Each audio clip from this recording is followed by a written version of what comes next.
장음을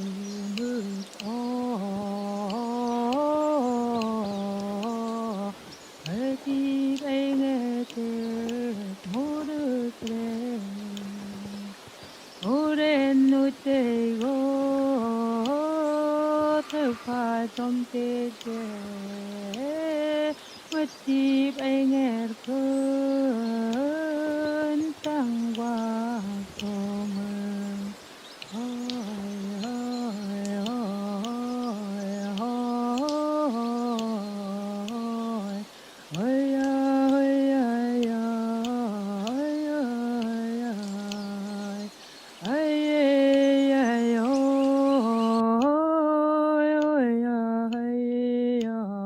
Hello and welcome back, ladies and gentlemen.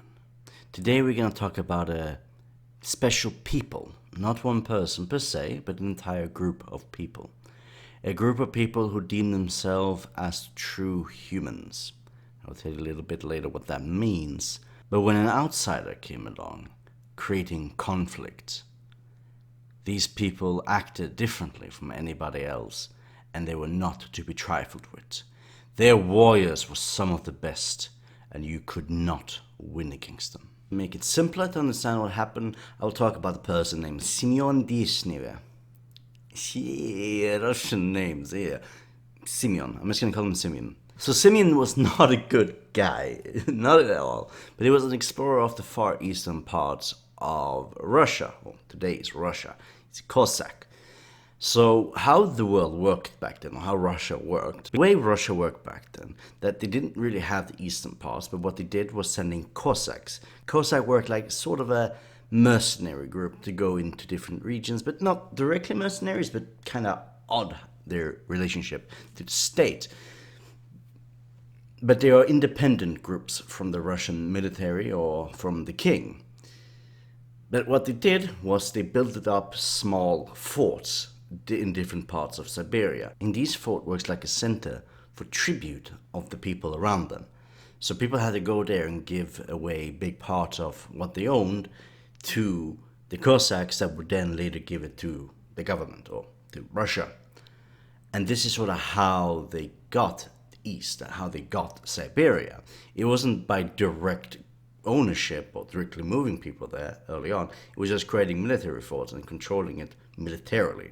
And I understand you're going now, Pomen, this is to the Chukchi. I'm like, whoa, calm down there, Tony, calm down there for a moment. I will tell you, a fort was also created in this eastern part of Siberia.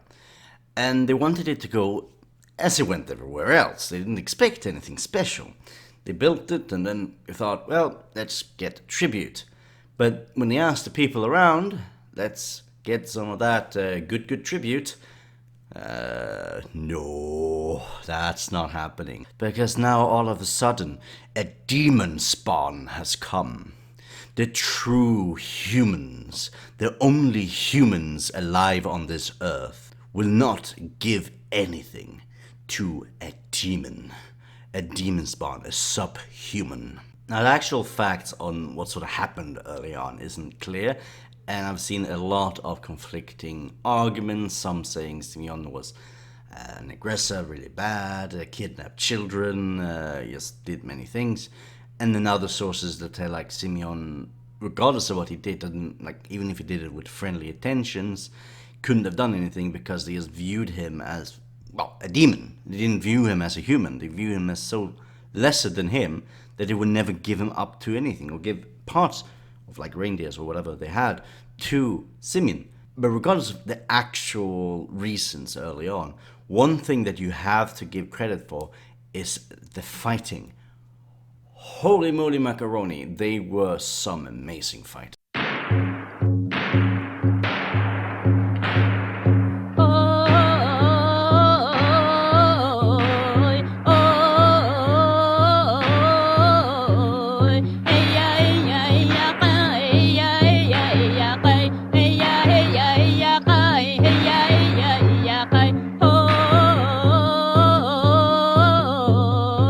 When Semyon and the Chukchi was in direct combat, Semyon with his gun started firing at the Chukchi, and the Chukchi had no fear for the gun and continue running right towards Semyon and his men, not stopping until majority of them have died.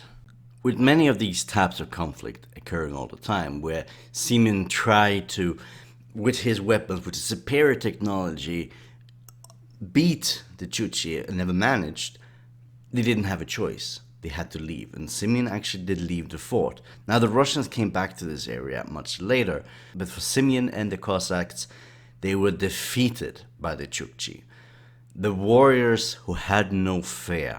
And much later, again, people are trying to take over this area, and this time trying to, with even more force, take on the Chukchi, and failing.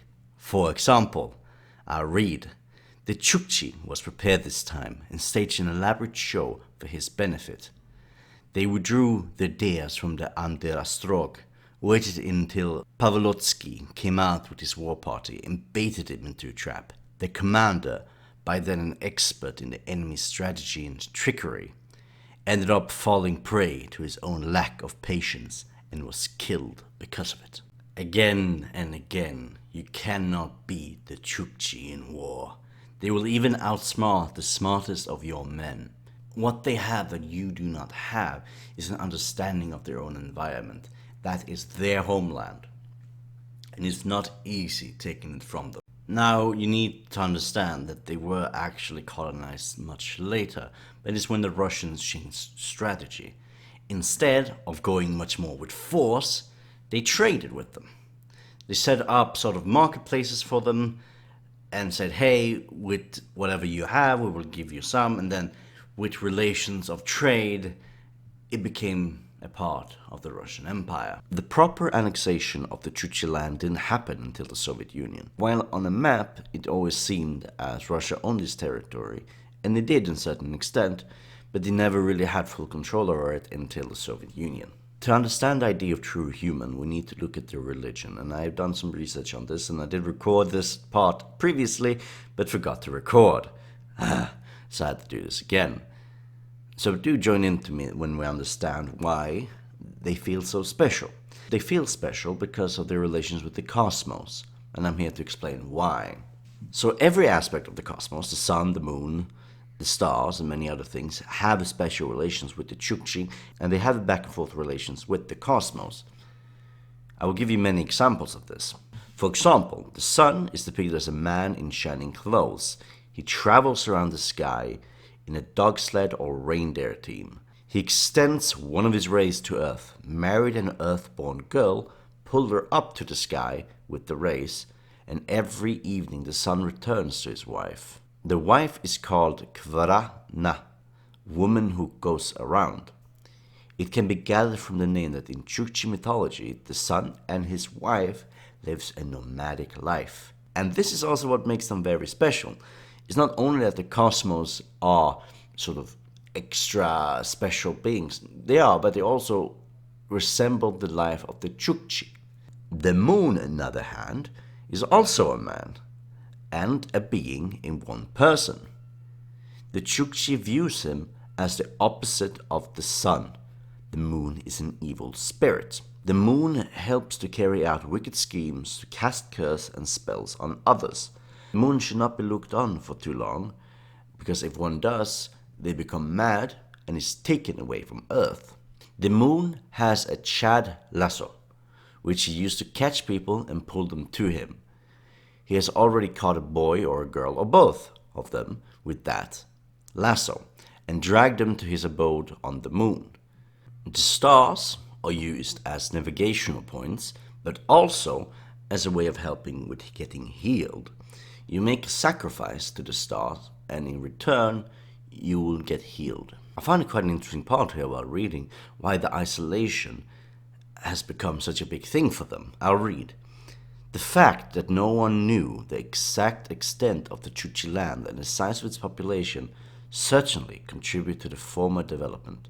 Chukchis did not exchange captains, and all conquereds were killed. Hence, nobody knew about these people. And that I find really fascinating. This is why no one ever could talk about them, no one ever knew them, and they were deeming themselves special because they never had any outside connections.